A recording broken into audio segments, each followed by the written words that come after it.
দেখতে পাচ্ছেন যে গ্রাম বাংলার ঐতিহ্যবাহী খেজুরের রস, যেটি একটি গ্রামের একটি অনেক ঐতিহ্যবাহী একটি রস। এই খেজুরের রসের প্রক্রিয়াজাতকরণ করা হচ্ছে আর কি, গাছ কেটে আর কি রস যেভাবে বের হয় এটার প্রস্তুত করা হচ্ছে। এই যে গাছ কাটা হচ্ছে অনেক সুন্দর করে, এটা অনেক কষ্টের কাজ ভাই, এখানে অনেক পরিশ্রম করতে হয়। আমি দেখেছি যে ভাইটা আছে, ভাইয়ের সাথে আমি কথা বলেছি, এটা নাকি অনেক কষ্টের কাজ।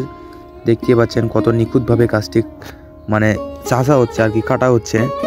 যাই হোক, এই যে দেখতে পাচ্ছেন তিনি অনেক বড় একটি গাছের উপরে আছে আর কি, এখন তিনি কাজটি করতেছে, অনেক কষ্টের কাজ। এই যে গাছটি কাটা হয়ে গেছে আর কি, এখন মানে আর কি একটা পাত্র বসাতে হয়, যেটা আর কি যেখানে আর কি খেজুরের রসটি পড়ে সারা রাত ভরে পড়ে আর কি জমা হবে। জমা হওয়ার পরে আর কি গুড়ের জন্য প্রক্রিয়াজাত করা হবে, এটাই আর কি এই জন্যে পাত্রটি বসানো হচ্ছে। ডেসক্রিপশনে আমরা গুড় বানানোর ভিডিও লিঙ্কটি দিয়ে দেবো, আপনারা দেখে নেবেন দরকার হলে। রাতের বেলা এসে দেখি অনেকগুলো রস পড়তেছে, দেখতে পাচ্ছেন এখানে যে ফোটে ফোটে পড়তেছে আর কি, যেগুলো ফোটা এগুলো পড়তেছে, পাতা জমা হচ্ছে, রাত জমা হওয়ার কারণে অনেক রস হয় সকালবেলা।